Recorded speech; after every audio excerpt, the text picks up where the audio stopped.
Hi, and welcome to my first AP and SAT Physics review series.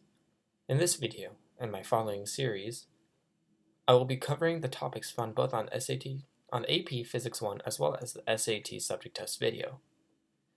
What I want to do in this first video is gain an understanding of the basic kinematics concepts: displacement, position, velocity, speed, as well as acceleration.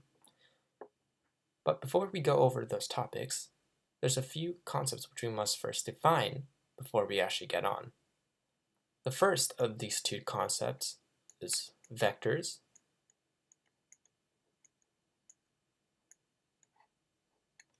and scalars.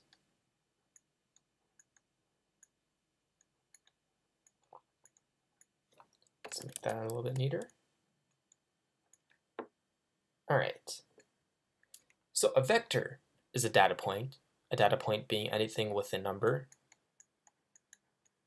and a unit. A vector is a data point with magnitude,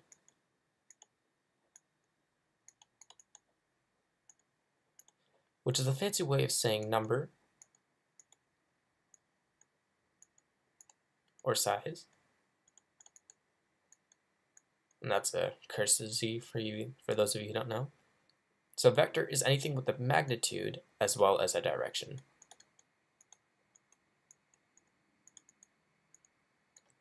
And a scalar is anything that has only a magnitude.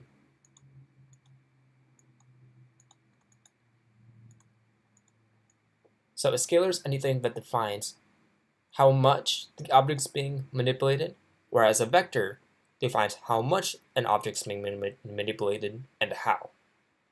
So let's look at an example, or one or two examples, so we can see what this actually means. So in our first example, let's say I have a block starting at point A. The block is lying on a surface, a flat, frictionless surface. And let's say I move block A to point B, where point B is 5 meters away from point B. All right. So out of context, if I tell you that block A moves only 5 meters in some direction, you don't know anything else about it. You only know how much I have manipulated this object. This number, 5 meters, is a magnitude.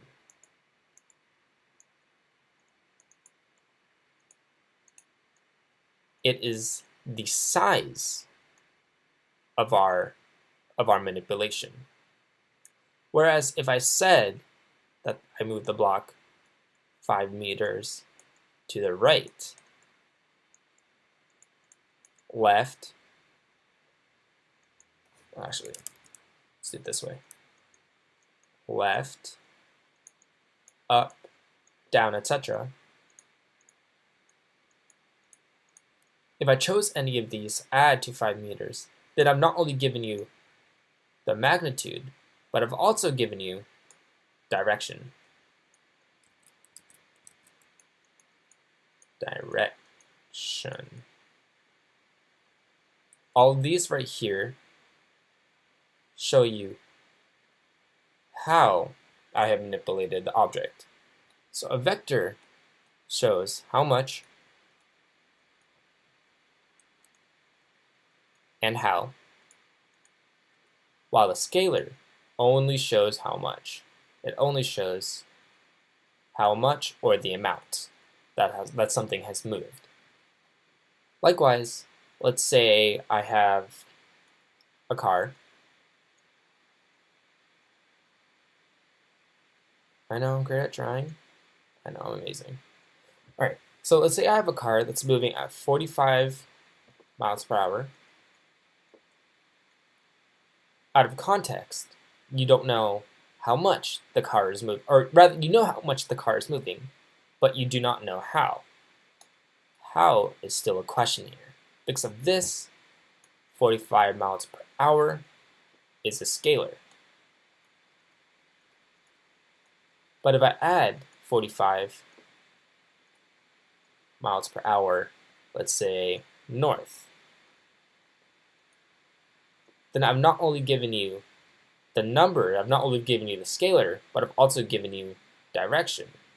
Because of this, since I have both magnitude, as well as direction, this right here is a vector. But 45 miles per hour fails to show direction, so it is only a scalar. It is not a vector. All right. Now that we have an understanding of what scalars and vectors are, let's move on to our first part of kinematics, displacement. If you have any questions, always please comment down below and I will get back to you as soon as possible. So displacement,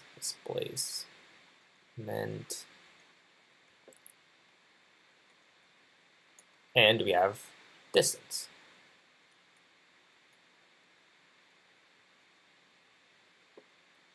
All right, let's get a new color here. Let's go with this.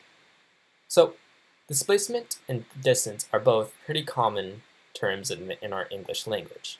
But in physics, we have a little bit more specific definitions for each one. Displacement is the change in an object's position, in an object's, OBJ is short objects, change in an object's position. Also, as a side note, this triangle here stands for delta, which is also change in.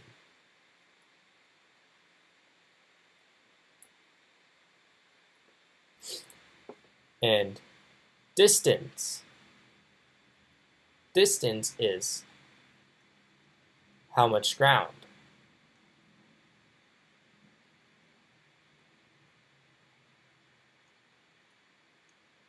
I'm going to put this in quotes since it doesn't have to be necessarily on the ground. The object, such as a ball, can be in the air. It's how much ground an object has traveled in a reference frame, in a time reference frame, in a time frame. All right, so let's look at an example. So if I have a block, let's go back to our block. So I have a block and I want to move it from point A to point, let's go back to point B. So the block's going to end up at point B, and if the distance between here is 13 meters this time, and the goal of what I want to do is I want to move this all the way to here. So there are plenty of paths that I can take. I don't have to necessarily go forward, right? I could go in this crazy loop-de-loop pattern right here and end up at point B. So if I want to take a look at displacement, I have to look at the change in object's position. What that means is I'm going to take the position, POS for short, position final minus position initial. And this formula right here is equal to x, where x is displacement. So I'll note up here that displacement equals x. All right, let's take a look at the displacement of our block. If I call point A as 0 meters, And since point A and point B are 13 meters apart, then I know point B is 13 meters. If I know this, I can say that the position final, 13, minus position initial, 0, right here, is equal to 13. So I know that our displacement, the block has been displaced 13 meters to the right of point A. Notice how I say 13 meters to the right.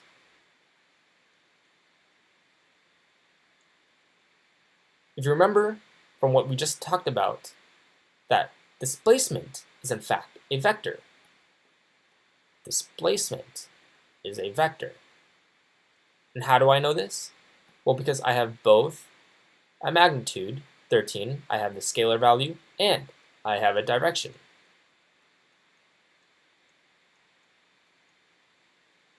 If I had simply said 13, then we don't know which way the block was displaced. All we know that it was displaced 13 in some direction. So that's what displacement is. Displacement is the change in a position.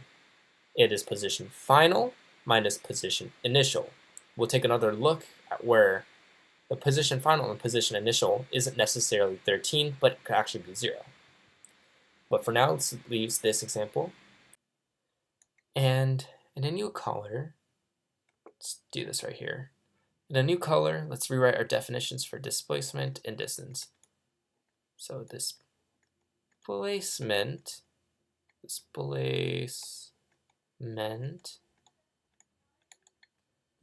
is the change in an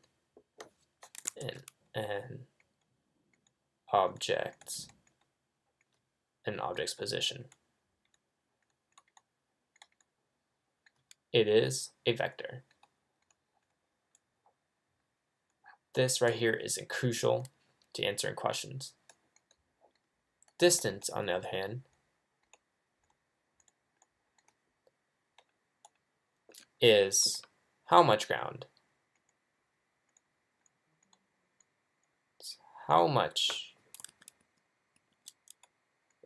much ground is covered. Ground covered. It is not a vector. Very crucial difference between these two. All right, so let's look at another example that shows the relationships between distance and displacement. Another one. So let's say that we have a track that's in this oval shape right here, and its circumference is 500 meters. Now, if we have a runner right here, we have a runner that starts and ends at the same point, so let's call this point. Let's call this point C. If the runner runs around the 500 meters and back, we want to know what its displacement is. Remember, x stands for displacement. And we also want to know its distance.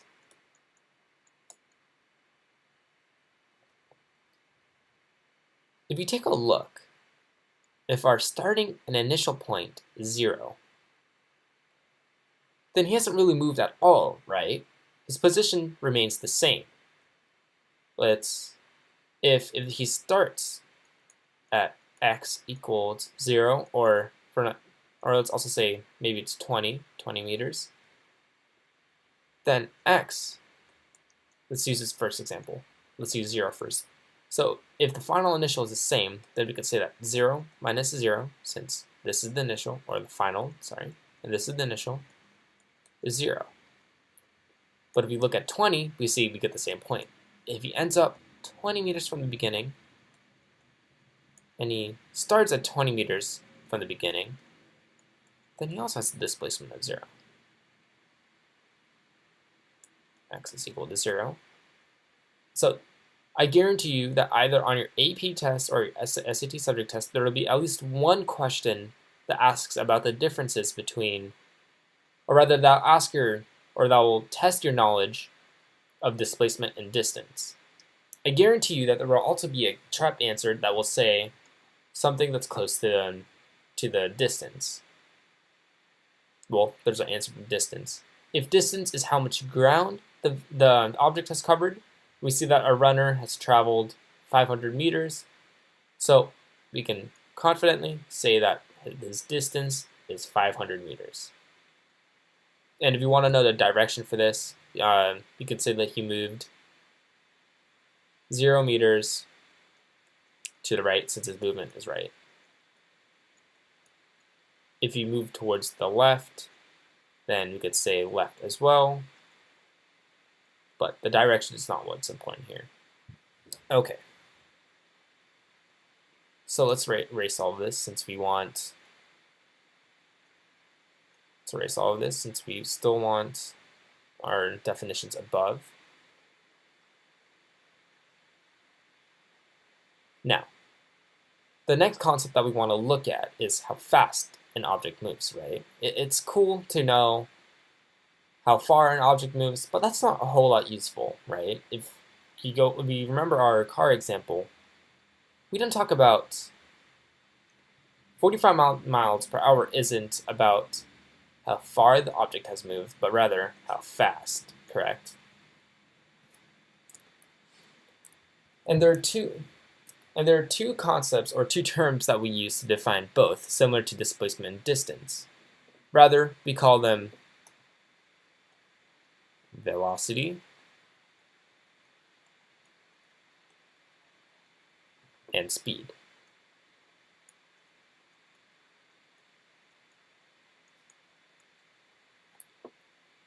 So, likewise, displacement and distance, one of these is a vector and other is not. I'm going to go ahead and say velocity is a vector value. So it tells us how fast an object moves and also tells us the direction, whereas speed is a scalar. It only tells us how fast the object is moving. So the velocity of an object is, technically, it is the displacement of the object. So the displacement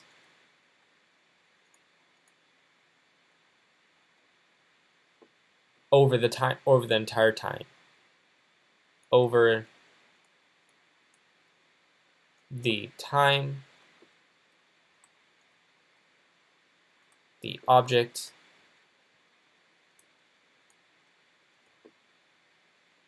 takes to travel.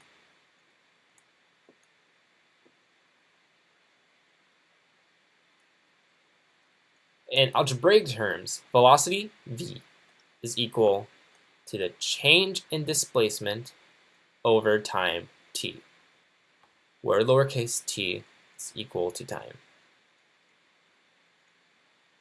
Likewise, speed is the distance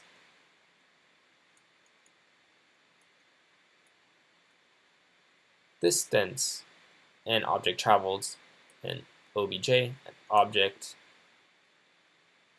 travels over a time period.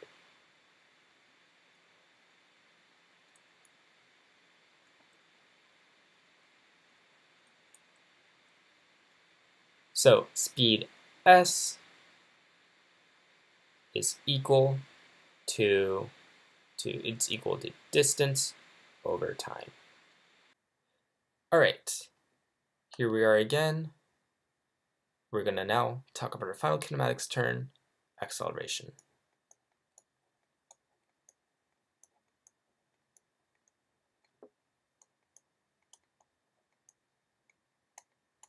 So acceleration is different from velocity in that it is how fast the velocity increases.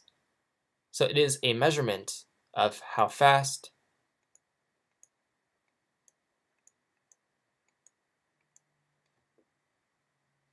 how fast velocity increases.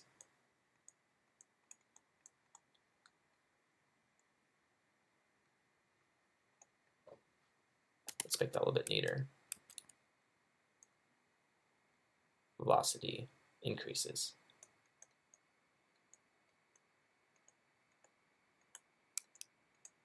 It does not have a scalar. It does not have a scalar equivalent that is really necessary for the AP Physics and SAT Physics subject test. It is a vector.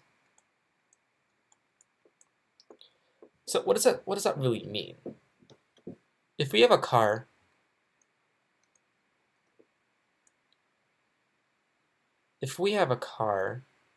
that starts from rest, so its initial velocity, so velocity initial is equal to 0, and let's say that it moves for some time, yada yada yada. It takes 20 seconds to get up to, let's make that a better circle. It takes 20 seconds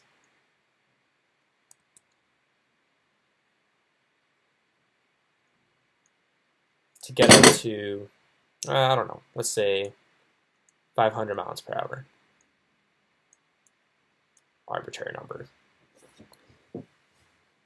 So it takes some time for the car to increase, right? The velocity cannot immediately jump from 0 to 500. It takes some time, and in this case it takes 20 seconds. And what we want to know is how fast the velocity was increasing, right? Similar to how fast we find an object is moving, what I'm going to do is I'm going to take the change in velocity, I'm going to take the change in velocity over time. And that is going to be 500 minus our initial, 0, over 20 seconds. And if we do a little bit of math, you see that's 50 over 2. So that is 25. That is 25 meters per second squared. That's the SI base representation unit. It basically means that the acceleration or speed is increasing at 25 meters per second. So this right here is actually what acceleration is. At every second, the velocity is increasing 25 meters. So at time equals 0, we have 0. It is 0 meters per second. But at time equals 1, t equals 1, see that? It is no longer 0 meters per second, but rather 25 meters per second. So that's what acceleration entails. It is a description or a measurement of how fast velocity increases. All right, before we call this video a day, let's quickly go over let's quickly summarize everything that we've talked about. Let's first begin with vectors and scalars. So a vector is a data point that has both magnitude and in a direction. The direction is completely arbitrary. You can make it up if you want. And we have a scalar. A scalar is anything. It's a data point with only the magnitude.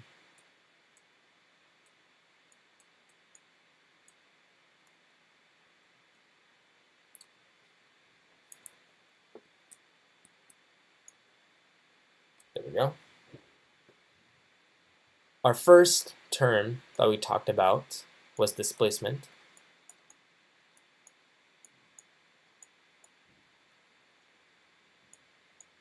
And it is the change in position.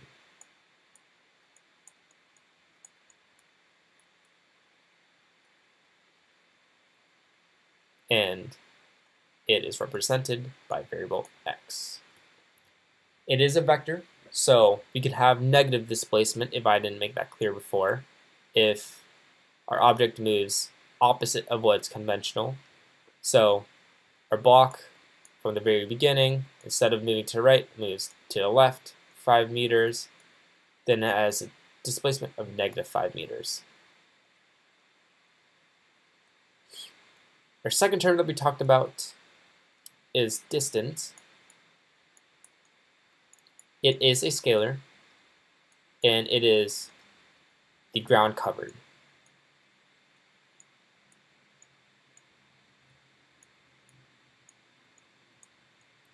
Since it is a scalar, it can never be negative, and it is the amount, the size that the object has moved. If you look at this example right here, the distance the block has covered is still 5 meters, since it is a scalar and cannot show any direction. If it did have negative in front, then it would be a displacement. It would be a vector. Our third term that we talked about is velocity. And it is how fast, and direction, plus direction, I'm going to put dir for short, direction an object moves.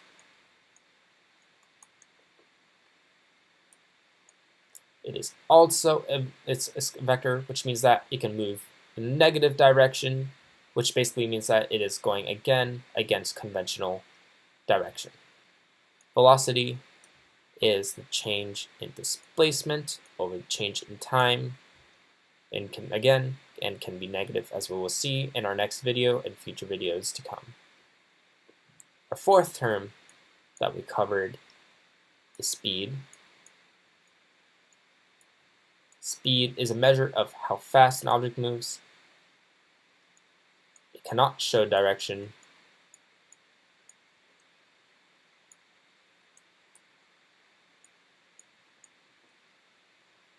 You can find speed by the change in distance over the change in time. And the last and final kinematics term is acceleration, which is a measurement. So it is a measurement